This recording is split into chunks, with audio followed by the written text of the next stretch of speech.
The great hall of the Galactic Council buzzed with voices from 7 different worlds. Ambassador Hyunwoo Kim sat in his chair at the far end of the curved table, watching the other delegates argue about humanity's mining rights in the Kepler sector. He had heard these same arguments for months now. The hegemony wanted the mineral-rich planets for themselves. The Trade Federation agreed with them. The military alliance nodded along. Even the usually quiet Crystal Empire seemed to support taking the sector away from human control. Only the peaceful Valorians stayed silent, their large eyes blinking slowly as they listened to the debate. Hyunwoo looked down at his tablet. The vote was scheduled for today. He already knew how it would go. 6 species against humanity, with the Valorians choosing not to vote at all. It was the same pattern that had repeated for 300 years since humans joined the council. Every time humans tried to contribute something meaningful, they were pushed aside.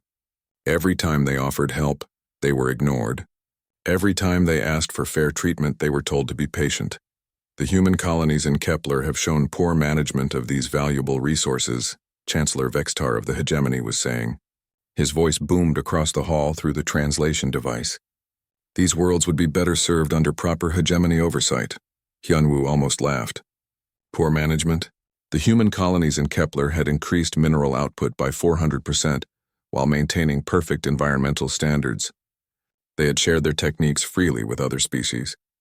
They had even helped the hegemony solve pollution problems on their own mining worlds.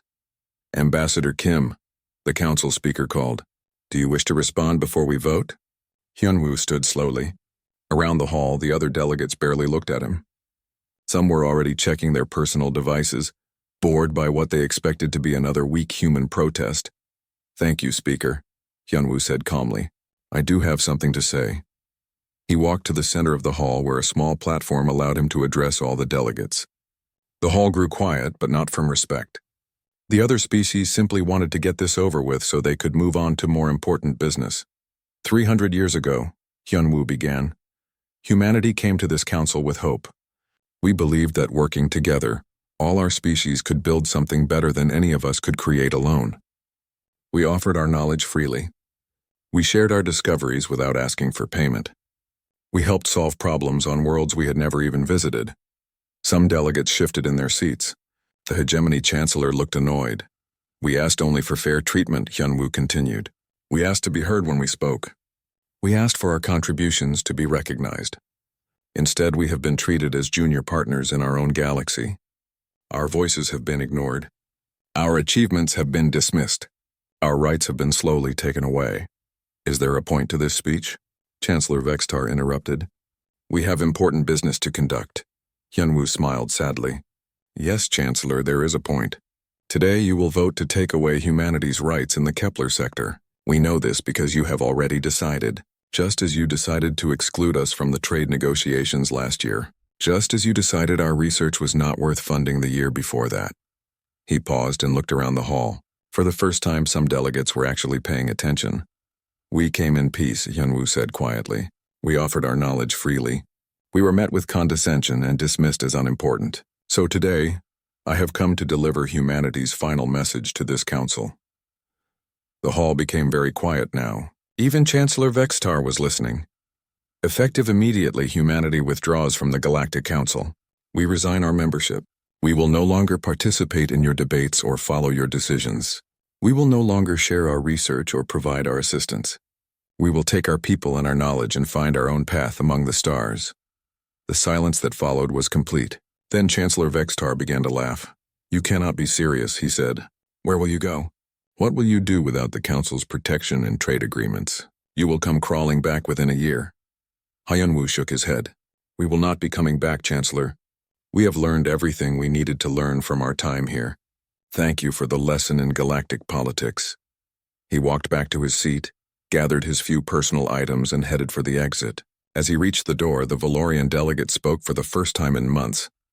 Ambassador Kim, the Valorian said in their soft, musical voice. We wish humanity well on whatever path you choose. Hyunwoo nodded gratefully. Thank you, Counselor Zathara. Perhaps we will meet again under better circumstances. As the hall doors closed behind him, Hyunwoo could hear the other delegates already arguing about how to divide up humanity's former territories. They had not even bothered to ask why humanity was leaving or if there was anything they could do to change their minds. 3 levels down from the council chambers, Captain So-Min Park waited in the human embassy's communication center. Banks of screens showed the status of human colonies across 200 star systems. Green lights indicated successful evacuation phases. Yellow lights showed preparations in progress. There were no red lights. How long until the last ships are ready? Hyun-woo asked as he entered the room.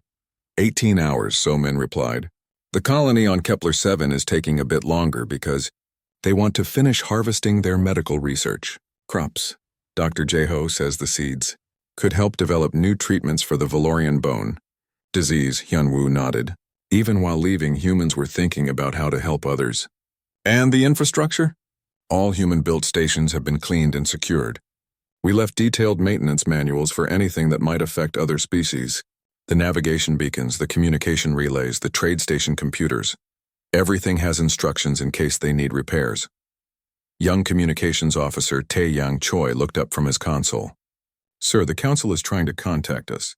They want to discuss terms for humanity's withdrawal. Hyun-woo and So-Min exchanged glances. Terms? So-Min asked. They seem to think this is a negotiating tactic, Tae-Yang explained. Chancellor Vextar is demanding we honor our existing contracts and commitments before we leave. Hyun-woo sat down heavily. After 300 years, they still did not understand. They thought this was about money or territory or political advantage. They could not imagine that humanity might simply be tired of being treated badly. Send them a simple message, he told Tae-Yang. Tell them we are not negotiating. We are leaving. All our contracts included standard withdrawal clauses that we are invoking. All our commitments have been fulfilled or transferred to appropriate parties. We owe them nothing and they owe us nothing. Tae-Yang typed quickly. Sent, sir. So-Min pulled up a star chart on the main screen. The first convoy left yesterday. They are already beyond council scanning range. The second convoy departs in 6 hours. The final convoy will leave with us tomorrow.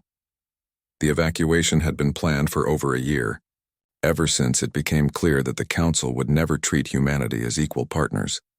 Dr. Jae-ho had identified worlds beyond council space where human colonies could thrive. Engineers had designed new ships specifically for long-range exploration. Diplomats had quietly made contact with independent species who might welcome human friendship. The plan was so well organized that most council species had not even noticed human colonies were packing up and leaving. The humans had been careful to maintain normal communications and shipping schedules right up until the moment they disappeared. What about the maintenance contracts? So-Min asked. The trade routes, the navigation systems, the medical research projects.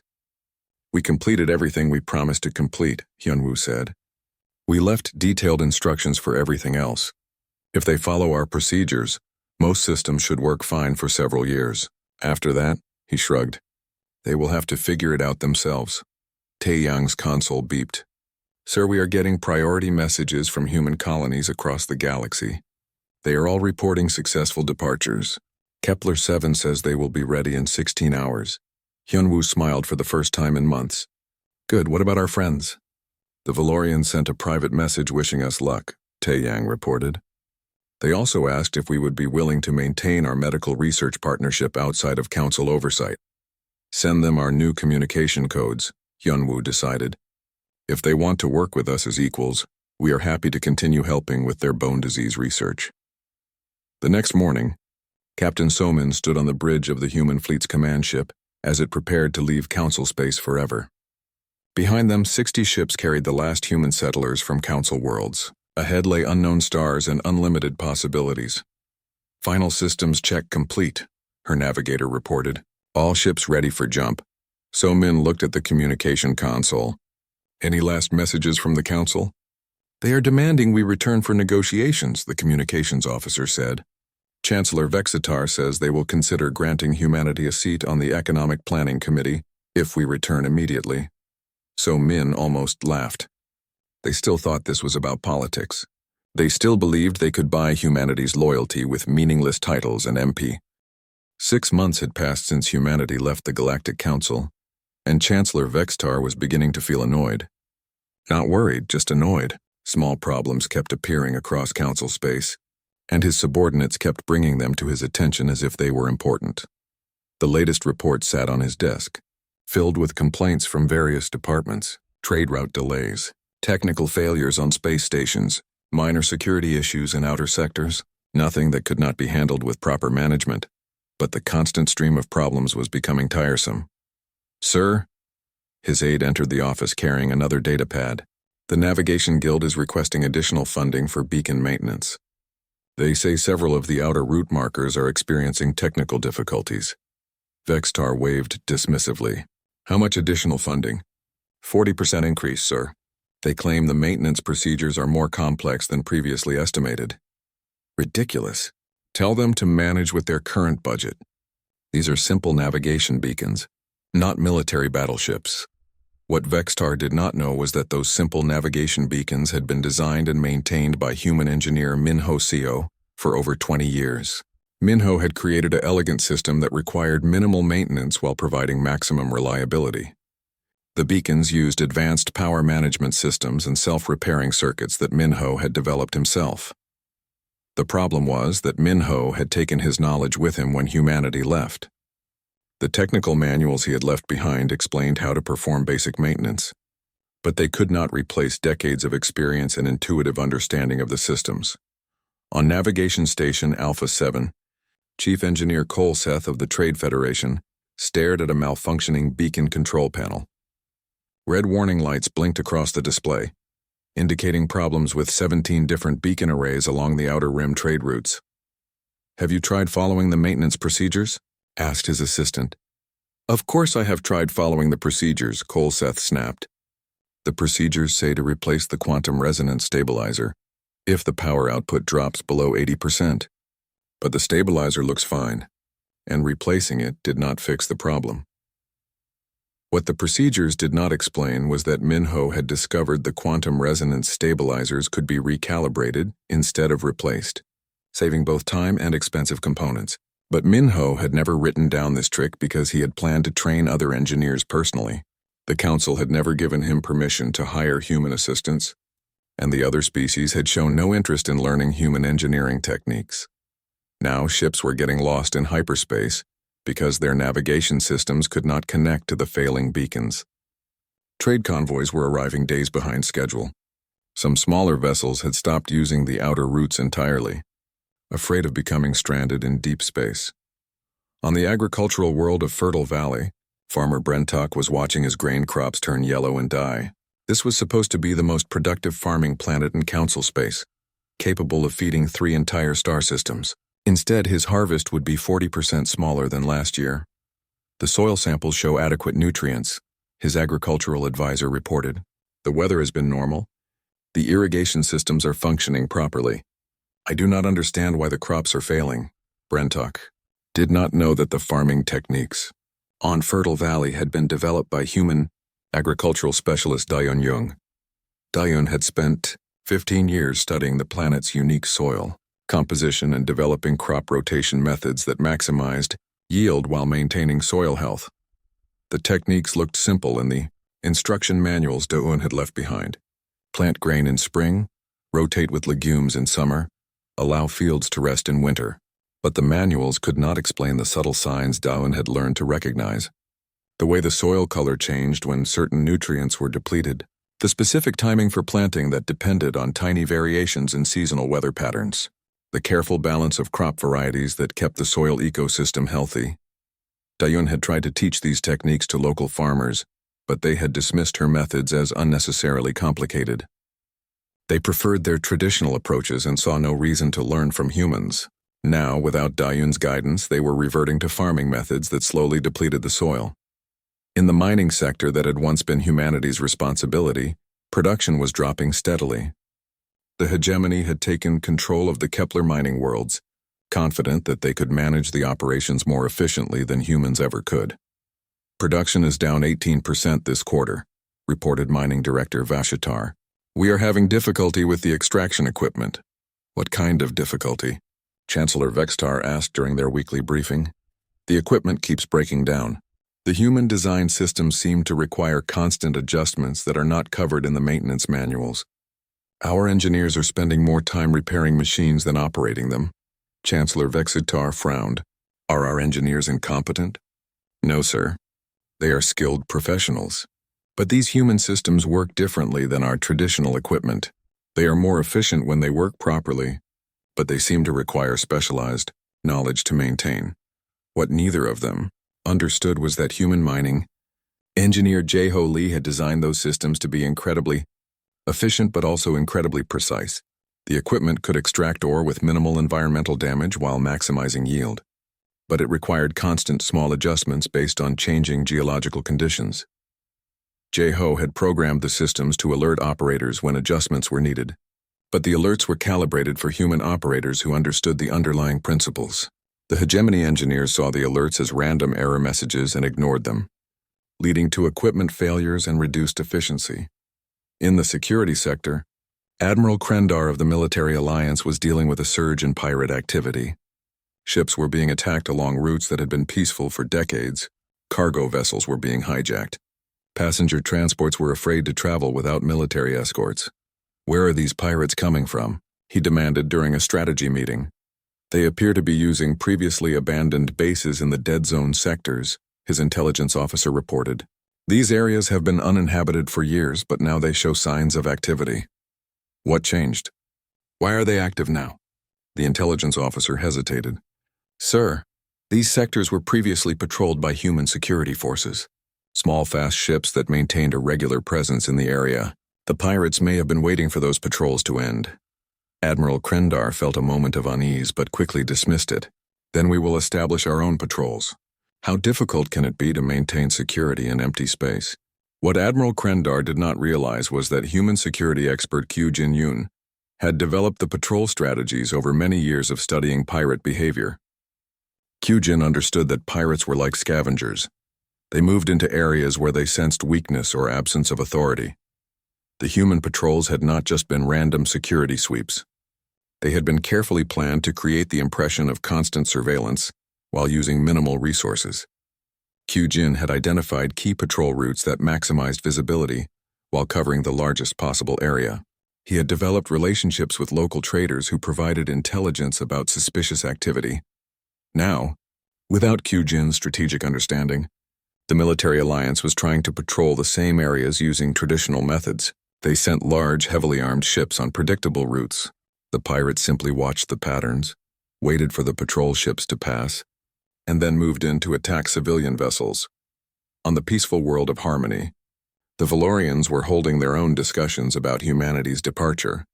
Counselor Zethara sat in meditation with several other Valorian leaders, their large eyes reflecting their concern.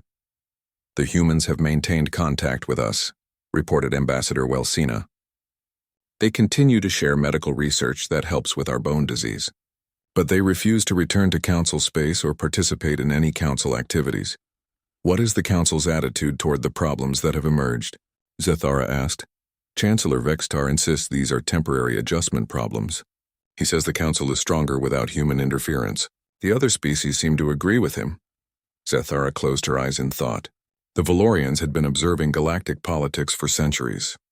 They understood that small problems often indicated larger underlying issues. "Have you analyzed the pattern of these problems?" she asked. "Yes, Counselor. The failures are occurring in systems that were designed, maintained, or managed by humans. Agricultural efficiency, navigation reliability, mining productivity, security effectiveness, all areas where humans had significant involvement. And the Council leadership believes these are coincidences? They believe the problems are caused by sabotage. Some Council members want to demand that humanity return to fix what they claim humans deliberately broke." Zethara felt deep sadness. The other Council species still did not understand what they had lost. They saw the problems as technical failures or deliberate attacks. They could not imagine that the problems were simply the natural result of losing institutional knowledge and experience. Continue monitoring the situation, she decided. And 18 months after humanity's departure, President Mi Kyung-han stood on the observation deck of New Terra Station, watching ships arrive from across the galaxy. These were not human ships. They were refugee vessels carrying families from 3 different Council species who could no longer survive in their home territories. "How many this week?" asked General Insubai, joining her at the viewing window. 230 families, Mi Kyung replied. The Kethmori are fleeing economic collapse on their homeworld. The Zilnathi refugees are running from civil war. The Peltran ships carry survivors from the plague outbreak. Insu nodded grimly. They had been tracking the deteriorating situation in Council space through their intelligence networks. What had started as minor technical problems had become major disasters affecting entire civilizations. What are our latest reports from Council territory? Mi-kyung asked. Dr. Hyejin Lim approached with a data tablet full of analysis reports.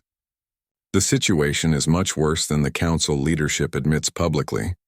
Major shipping lanes have collapsed completely. 3 member species are experiencing economic depression. Food shortages are affecting 12 worlds, and the plague on hegemony planets is spreading faster than their medical system can handle. Mi-kyung felt a familiar mixture of sadness and frustration. The Terran Commonwealth had offered humanitarian aid repeatedly, but the Council had refused each time, insisting they could solve their own problems. "Show me the shipping lane data first," she requested. Hyejin activated a holographic display showing the major trade routes across Council space. Red lines indicated routes that were no longer functional. Yellow lines showed routes with severe delays and safety problems. Only a few green lines remained, representing routes that still worked reliably. The outer rim routes failed completely last month when the navigation beacon network went down, Hyejin explained. Without reliable navigation, ships cannot find their way through hyperspace. Several cargo vessels have been lost and insurance companies are refusing to cover trips to those sectors. What about the middle ring routes? Functioning at about 30% capacity. Pirates are attacking convoys regularly because the security patrols are inadequate. Most shipping companies now require military escorts, which makes transportation extremely expensive. Mi-kyung studied the display. Each failed route represented thousands of jobs lost, families separated, and communities cut off from essential supplies. The humans had designed and maintained these routes for decades, understanding that galactic commerce depended on reliable, safe transportation networks. The Council still claims this is temporary sabotage? General Insu asked. Chancellor Vexistar announced last week that they have identified human sabotage devices in several beacon systems, Hyejin reported. He says hegemony engineers are working to remove the sabotage and restore normal function. Insu shook his head.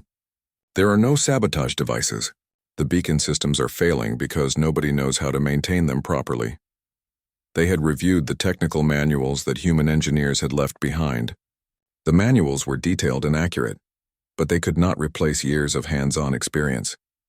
The beacon systems used advanced technology that required constant small adjustments based on local space conditions. Without engineers who understood the underlying principles, the systems gradually degraded until they stopped working entirely.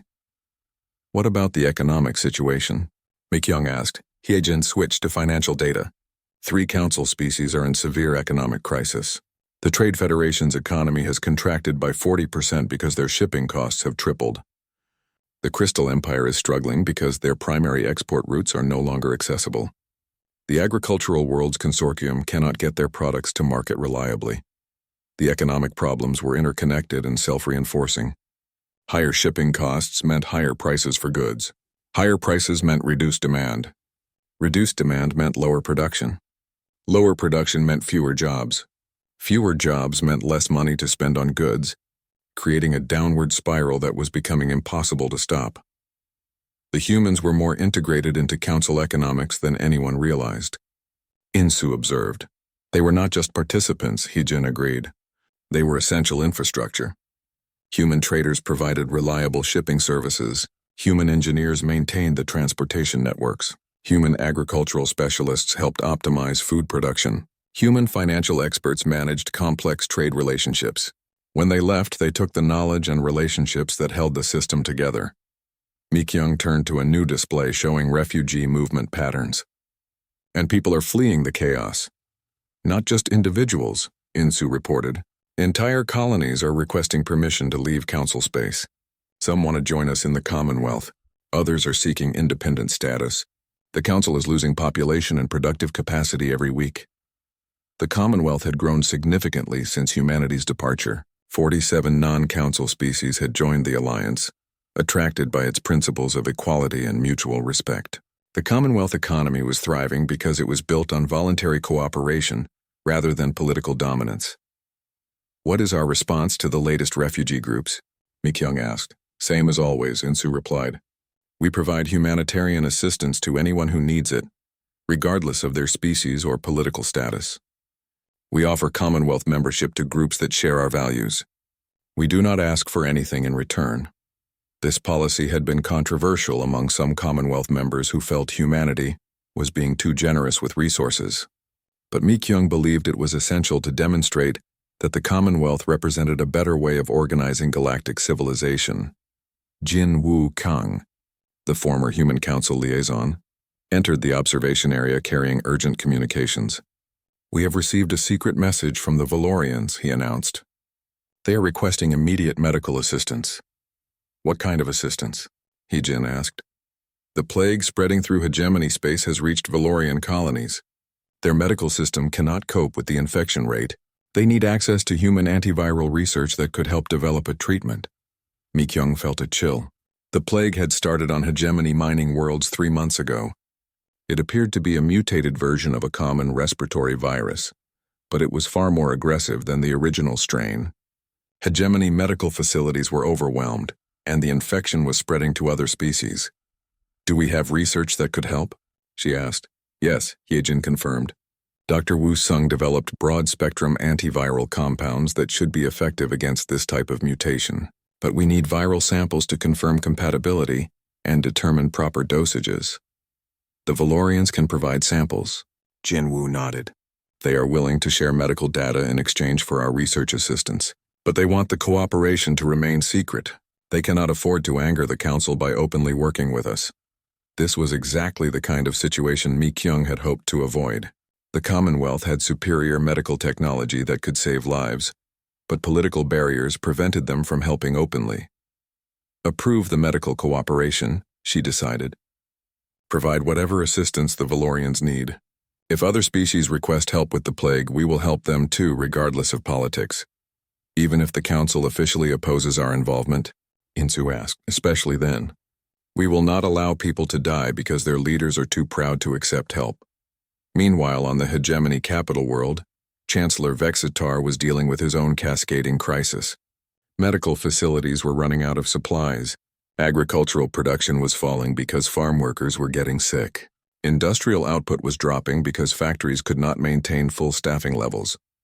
Sir, his chief medical advisor reported, the plague has now spread to 47 hegemony worlds. Our medical facilities cannot handle the patient load. We need additional supplies and personnel. What about help from other council species? Vexitar asked. The Trade Federation is afraid the plague will spread to their worlds if they send medical teams.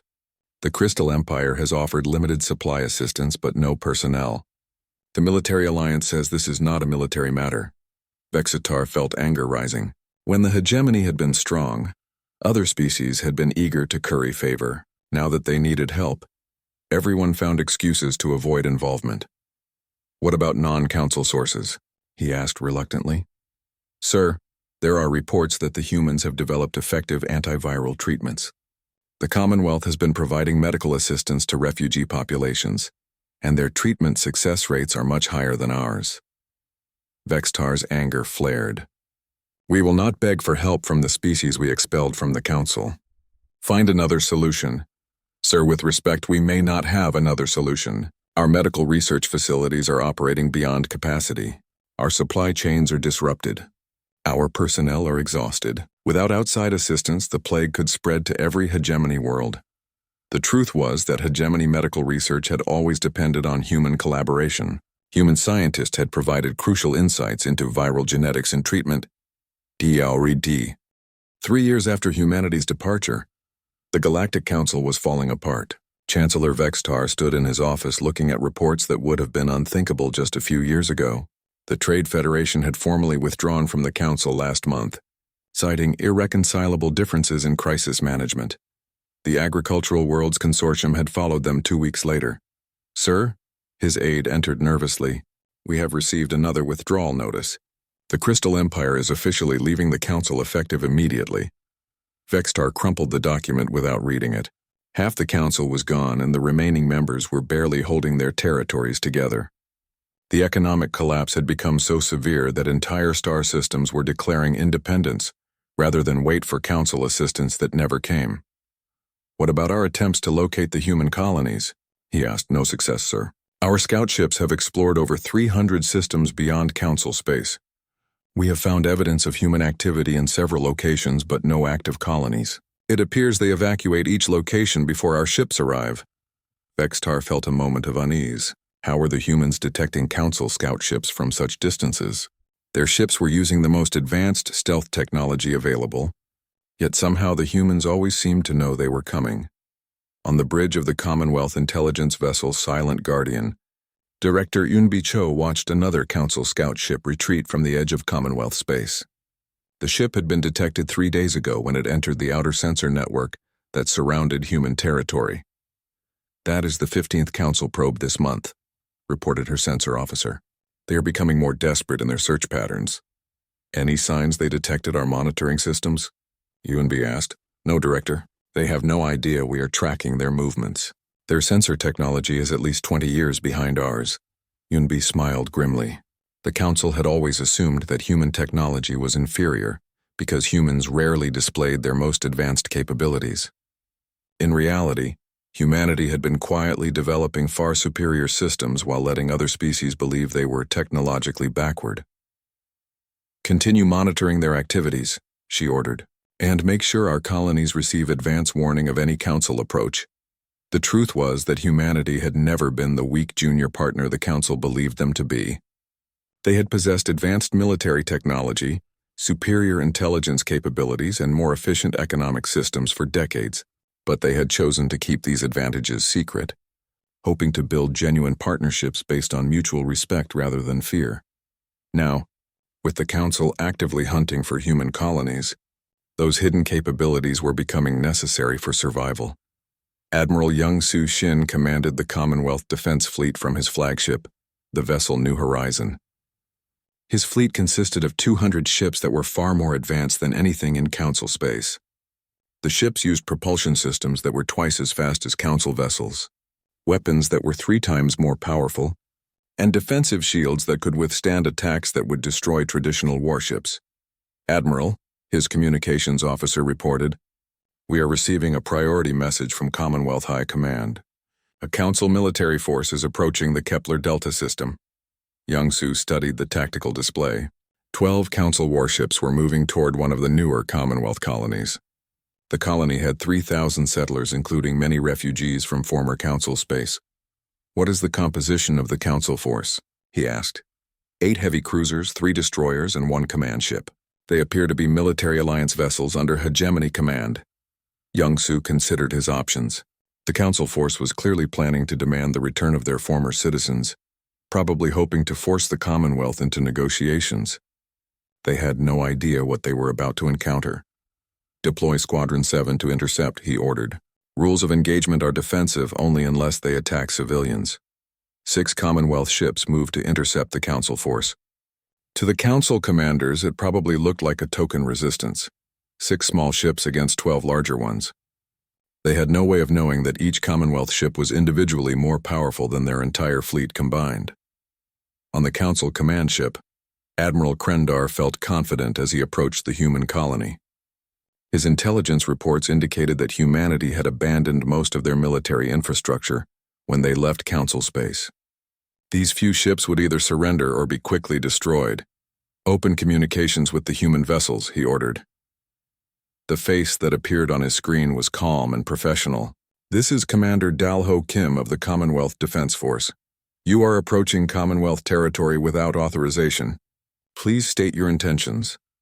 Admiral Krendar was surprised by the human's confident tone. "I am Admiral Krendar of the Council Military Alliance.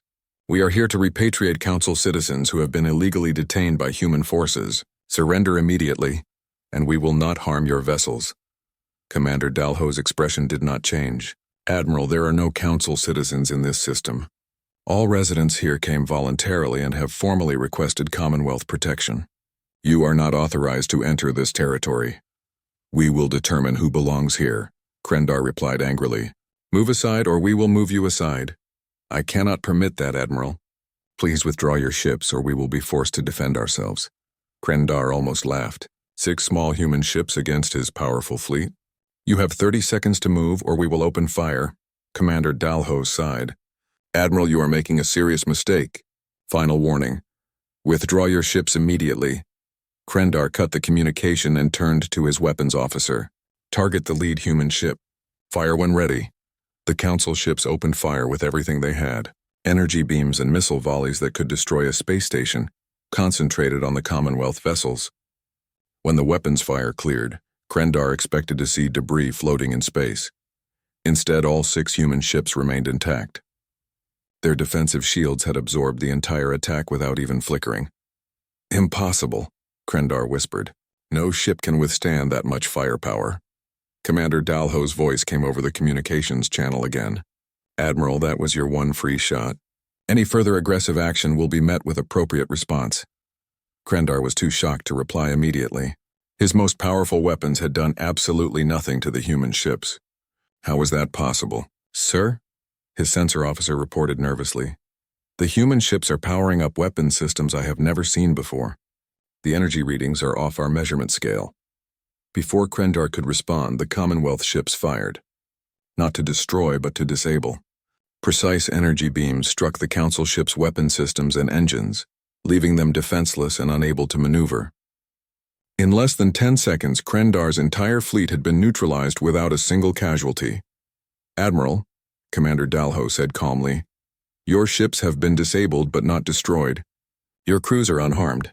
We will provide assistance with repairs once you agree to withdraw from Commonwealth space and not return.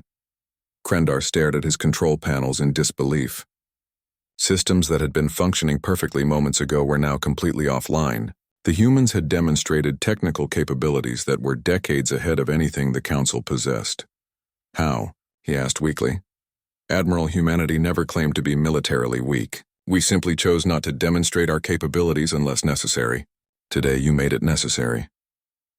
The news of the Council fleet's humiliating defeat spread rapidly through both Council and Commonwealth space. In the Council chambers, the remaining delegates sat in stunned silence as they watched recordings of the encounter. The humans destroyed 12 military vessels without firing a lethal shot, reported the Military Alliance representative. Their technology is far superior to anything we have seen. Chancellor Vextar felt his world crumbling around him. Everything he had believed about human capabilities was wrong. The weak junior partners he had dismissed so casually were apparently one of the most advanced civilizations in the galaxy. How long have they possessed this technology? He asked. Unknown, sir. Our intelligence services had no idea these capabilities existed. The humans concealed their true technological level throughout their entire membership in the Council.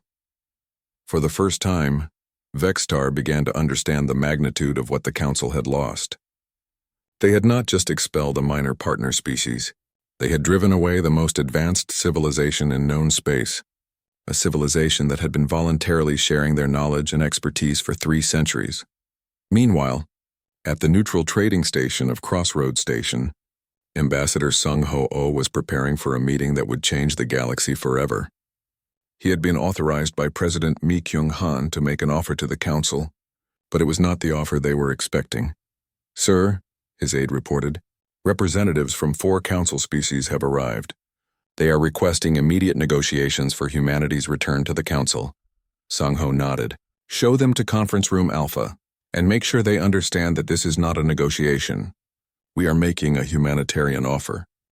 The Council delegates entered the conference room looking desperate and defeated. Our Chancellor, 5 years after humanity's quiet departure from the Galactic Council, Prime Minister Boram Ryu stood before the largest gathering of species in galactic history. Representatives from 112 different civilizations had come to New Geneva Station to witness the formal establishment of the Terran Commonwealth as the galaxy's primary governing body. The old Galactic Council chamber had been empty for 6 months. The last 4 member species had finally admitted that their system was broken beyond repair and had formally dissolved the organization that had dominated galactic politics for over 1,000 years. Today marks not the end of one era, but the beginning of a better one, Boram said as she addressed the assembled delegates. Her words were translated into dozens of languages and broadcast across the galaxy. The Commonwealth was not built to replace the Council through conquest or force. It was built to demonstrate that cooperation works better than domination. In the front row of the assembly hall, former Chancellor Vextar sat quietly. His once proud hegemony had collapsed completely 2 years ago, torn apart by economic failure, plague, and civil war.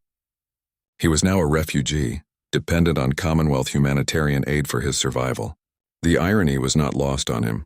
Fleet Admiral Dong Hyun Kim watched the ceremony from the Commonwealth Defense Fleet's command center. Through the large viewing windows, he could see hundreds of ships from dozens of species gathered in peaceful formation around the station. Many of these ships had once belonged to the Council military forces that had opposed humanity. "Admiral," his aide reported, "the final integration ceremony for the former Council fleets is scheduled for tomorrow. Are you ready to proceed?" Dong Hyun nodded. "Begin the integration process. All former Council military personnel who wish to join the Commonwealth Defense Force are welcome, regardless of their previous affiliations." This had been one of the most controversial decisions of the transition period. Many Commonwealth species had argued that former Council military officers could not be trusted. But humanity had insisted on offering redemption to anyone willing to embrace Commonwealth principles. "What about the hegemony officers?" the aide asked. "Especially the hegemony officers," Dong Hyun replied firmly. "Some of them fought against us, but they were following orders from a flawed system. Now they have the chance to serve something better." Dr. Ji-hoon Park was busy in his office, designing the new governmental structure that would guide the Commonwealth for generations to come. The challenge was creating a system that could govern over 100 different species while respecting each one's unique culture and needs. "The key principle," he explained to his staff, "is that representation must be based on contribution, not political power. Species that help build the Commonwealth earn greater voice in its decisions. Species that take from the Commonwealth without contributing receive assistance, but have limited political influence." This was fundamentally different from the old Council system, where political power had been based on military strength and historical dominance. The Commonwealth rewarded cooperation, innovation, and mutual aid rather than conquest and intimidation. "How do we measure contribution?" asked his assistant. "Multiple factors," Ji-hoon replied, pulling up a complex chart. "Scientific research shared with other species, humanitarian aid provided during crises, cultural exchanges that promote understanding, economic development that benefits the community, military service in defense of Commonwealth worlds, even artistic and cultural contributions that enrich galactic civilization." The system was designed to encourage positive behavior while discouraging the selfishness and aggression that had characterized the old Council. Species that helped others would gain influence. Species that only served themselves would find their political power gradually diminishing. On the agricultural world of New Harmony, former Council refugees were learning to work alongside Commonwealth citizens. Brentok, the farmer whose crops had failed after humanity left Council space, was now studying advanced agricultural techniques under the guidance of human experts. "The soil composition here is similar to your homeworld," explained Dr. Soo-jin Lee, a human agricultural specialist. "But the climate requires different planting cycles. If we adjust the crop rotation and add these mineral supplements, you should see yields increase by 60%. Brentok listened carefully, taking detailed notes. He had spent 2 years as a refugee after his world's agricultural system collapsed. Now given a chance to start over in Commonwealth space, he was determined to succeed. "Why are you helping me?" he asked Soo-jin. "My people supported the policies that drove humanity from the Council." Soo-jin smiled. "Because you are here now, willing to learn and contribute. The past matters less than what you choose to do in the future." This attitude was typical of how the Commonwealth handled former enemies. Rather than seeking revenge, they offered opportunities for redemption and growth. Many former Council citizens had discovered that they preferred the Commonwealth's approach to governance and had chosen to stay, even when their homeworld stabilized, in the medical research facilities of Commonwealth Central. Dr. Woo Sung was working with Valorian scientists to develop treatments for genetic diseases that affected multiple species. The collaboration that had begun secretly during the plague crisis had grown into the galaxy's most advanced medical research program. The breakthrough came when we combined human genetic analysis techniques with Valorian cellular regeneration methods, Woo Sung explained to a group of visiting researchers. Neither species could have achieved this alone, but together we have created treatments that were impossible before. This was the Commonwealth philosophy in action. Rather than competing for dominance, species worked together to achieve things that none could accomplish individually. The results spoke for themselves: technological advances that improved life for everyone. Back at the assembly hall, the formal ceremony was reaching its conclusion. Prime Minister Bahram was presenting the Commonwealth Charter, a document that enshrined the principles of equality, cooperation, and mutual respect that guided the new galactic order. "The Commonwealth does not claim to be perfect," she said. "We will make mistakes and we will learn from them. But we commit to being better than what came before. We commit to treating every species with dignity. We commit to sharing our knowledge and resources freely. We commit to defending those who cannot defend themselves." Former Chancellor Vextar found himself applauding despite his complicated feelings about the moment. The Commonwealth had defeated his hegemony completely, but they had done so through moral authority rather than military force. They had proven that their way was better by building something that actually worked. After the ceremony, Vextar approached Prime Minister Bahram. "I need to ask you something," he said quietly. "Of course, Chancellor," Bahram replied, using his former title out of respect. "Why did humanity never reveal your true capabilities while you were in the Council? You could have dominated us at any time. Why did you allow us to treat you as inferiors?" Bahram considered the question carefully. "Because domination was never our goal. We wanted to build genuine partnerships based on mutual respect. We believed that if we proved our worth through contribution rather than force, other species would eventually recognize our value. And when that did not happen, we learned that some systems are too broken to fix from within. Sometimes the only way to build something better is to start over somewhere else." Vextar nodded slowly. "I spent my career believing that strength meant the ability to force others to obey. You have shown me that true strength means the ability to inspire others to follow willingly." In the weeks that followed the Commonwealth's formal establishment, applications for membership poured in from across the galaxy. Independent colonies, refugee communities, and even some former council territories requested admission to the new organization. Fleet Admiral Dong Hyun oversaw the integration of new members, ensuring that each group understood Commonwealth principles and was prepared to contribute to the common good. The process was careful and thorough, designed to maintain the cooperative spirit that made the Commonwealth successful. "Admiral," his staff reported, "we have received an interesting application. A group of former pirates from the Dead Zone sectors wants to join the Commonwealth as a security patrol force." Dong Hyun raised an eyebrow. "Pirates wanting to become security officers? They claim that the Commonwealth's economic opportunities are more attractive than piracy. They want to use their knowledge of criminal operations to help protect trade routes." This was exactly the kind of transformation the Commonwealth hoped to inspire. Rather than simply punishing wrongdoers, they offered alternatives that channeled destructive energy into constructive purposes. "Approve their application for probationary membership," Dong Hyun decided. "If they prove their commitment to Commonwealth principles, they can become full members." As the months passed, the Commonwealth continued to grow and prosper. Trade routes that had been abandoned during the Council's collapse were reopened and expanded. Scientific research programs produced breakthrough discoveries that benefited all member species. Vextar led the group,